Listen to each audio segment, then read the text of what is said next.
दोस्तों, क्या प्रशांत किशोर ने चुनाव आने से पहले ही हार मान ली? प्रशांत किशोर का ये कैसा बयान, नीतीश कुमार को लेकर कैसा दावा?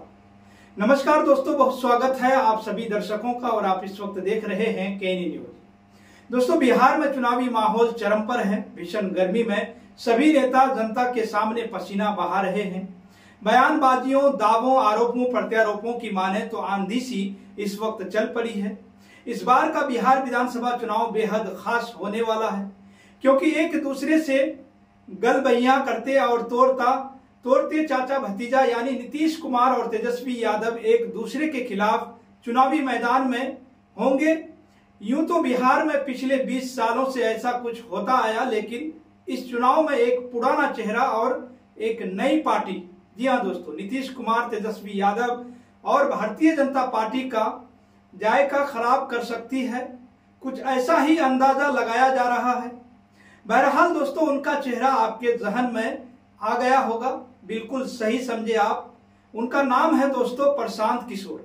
जी हाँ दोस्तों, जो अब तक किंग मेकर की भूमिका में थे, अब बिहार की सत्ता पाने के लिए चुनावी जंग में उतर चुके हैं। प्रशांत किशोर बिहार में बदलाव चाहते हैं। इस बात को समझाने के लिए वे बिहार के भ्रमण पर पिछले तकरीबन 2 सालों से लगे हुए हैं। नीतीश तेजस्वी के बाद प्रशांत किशोर तीसरे ऑप्शन हैं। बिहार के राजनीतिक जानकारों के मुंह से भी ये बातें निकलनी शुरू हो गई है। दोस्तों, प्रशांत किशोर अच्छी टक्कर दे सकते हैं, लेकिन जहां तक प्रशांत किशोर की अगर बात है तो उन्होंने ऐसा दावा तो कभी नहीं किया कि वो बिहार की सत्ता पर काबिज होंगे या फिर बिहार विधानसभा चुनाव में उनकी जीत होगी। लेकिन दोस्तों, मीडिया हाउस एबीपी न्यूज में दिए गए एक इंटरव्यू में कुछ ऐसी बात की जिससे प्रशांत किशोर की ही मेहनत पर पानी फिरता हुआ नजर आ रहा है। उनके इस बयान को लेकर सवाल उठने लगे कि क्या प्रशांत किशोर ने चुनाव से पहले ही अपनी हार स्वीकार कर ली है।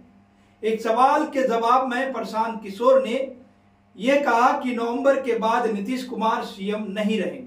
उनकी इस बात पर इंटरव्यू करने वाले तपाक से सवाल करते हैं, नीतीश नहीं तो कौन बनेगा बिहार का मुख्यमंत्री?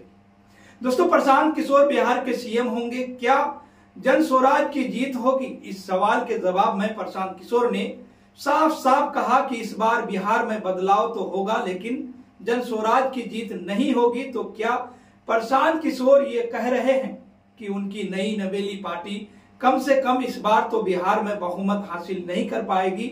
हाँ, उन्होंने ये भी कहा कि उनकी पार्टी विपक्ष में बैठेगी। प्रशांत किशोर की इस बात से दो बातें यहां पर निकलकर सामने आ रही है।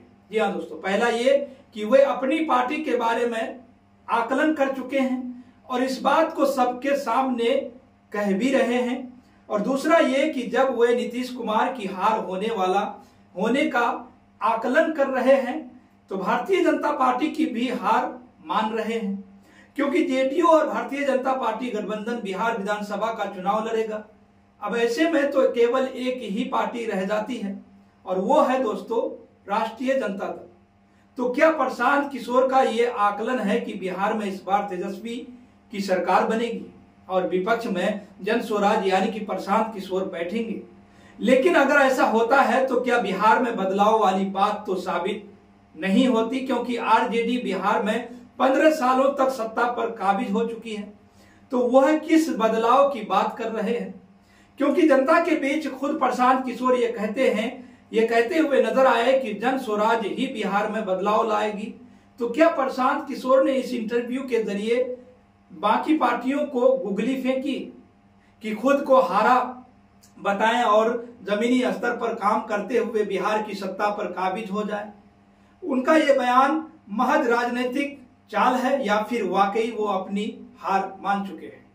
कहना तो मुश्किल है दोस्तों, लेकिन फिलहाल बिहार विधानसभा चुनाव में नीतीश, नरेंद्र मोदी, तेजस्वी यादव का खेल तो बिगाड़ सकता है। भले ही जीत हासिल हो या नहीं हो प्रशांत किशोर की इस बयान पर दोस्तों आप क्या सोचते हैं? आपकी क्या राय है? आप अपनी राय हमारे कमेंट बॉक्स में जरूर बताएं। और केनी न्यूज को अगर अभी तक आपने सब्सक्राइब नहीं किए हैं तो जल्दी से सब्सक्राइब जरूर कर लें और बेल आइकन को भी साथ में दबाना ना